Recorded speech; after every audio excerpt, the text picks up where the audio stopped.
Now I know that, I mean, I lived with you all these years, and you done random things like jumping in the old, like cold ice lakes and stuff like that. You got to slow that down and break it down. I was there that day. we might have been. So which was crazy. We're all downstairs at our apartment. It's me, Dog, Elson, PJ may have been with us. We live with him too. This is the dead of winter. It is like January or February. We're all sitting down. Winter workouts? It was winter workouts. Yeah. So it's late. We're like watching TV, and Elson comes out of his room and sits down. And Elson is one of the most dramatic people I've ever met. He sits down, he lets out a big sigh. He's like, I'm not doing enough.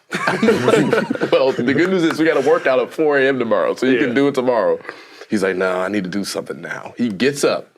He drives to a lake, cuts a hole in the ice. This is wintertime. I didn't cut. No. This is where the stories get out of hand. Okay, so what happened then? So how'd you break the ice? No, so it started, most of that was accurate. Okay. But it started, I saw a video of Khabib, you know, when he was swimming in swimming against the river. The Russian UFC champion. So I was like, all right, this guy's a fighter, man. This guy is putting his life on the line for his sport. I just kind of felt like I was missing something. So, like, obviously, winter workouts are hard. We're working our butt off. But I just kind of, you know, you got to connect with yourself in a different way. So, I kind of saw that. And once I get something in my head, it's kind of hard to drop. So, I went to a lake. There's actually a runoff because the whole lake was frozen. I kind of thought I'd be able to punch through it, but it was probably 6 inches thick. So you did try to get through the ice. But it was, so I wasn't that off. It was frozen. So I saw a runoff, so the water's moving. The water doesn't freeze. You know, it's getting dark out. Kind of look around. No one's around, so I just hop in. So just kind of give yourself. It wasn't in there long. It wasn't crazy, but like it was a primitive feeling, just really connecting with myself and just kind of showing myself, like, hey, like one, I could do hard things.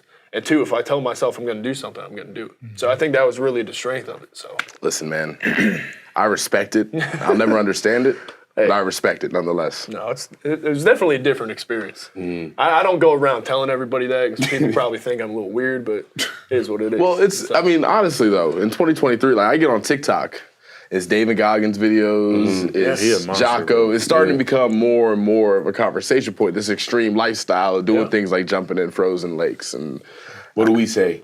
Shock the body. Gotta shock the body. Yeah, winter workouts, wake up, 4 a.m. Where am I? What am I doing? Why did I just drink a gallon of water? Shock the body. Get the tubs. Chuck Losey. Get your piss hot. Shock the body. Dude, Cracker Barrel breakfast right afterwards. Shock the body. Every time, man. Dude. It adds up for sure. Hey, real note though, like some of the greatest athletes, and when you hear about athletes that just excel in general, they do something weird, or that is perceived as weird. They do something crazy. Like you look at Kobe. Kobe's story wouldn't be as like, I don't think people would be into it as much if like, yo, he just got 1,000 free throws up before the game.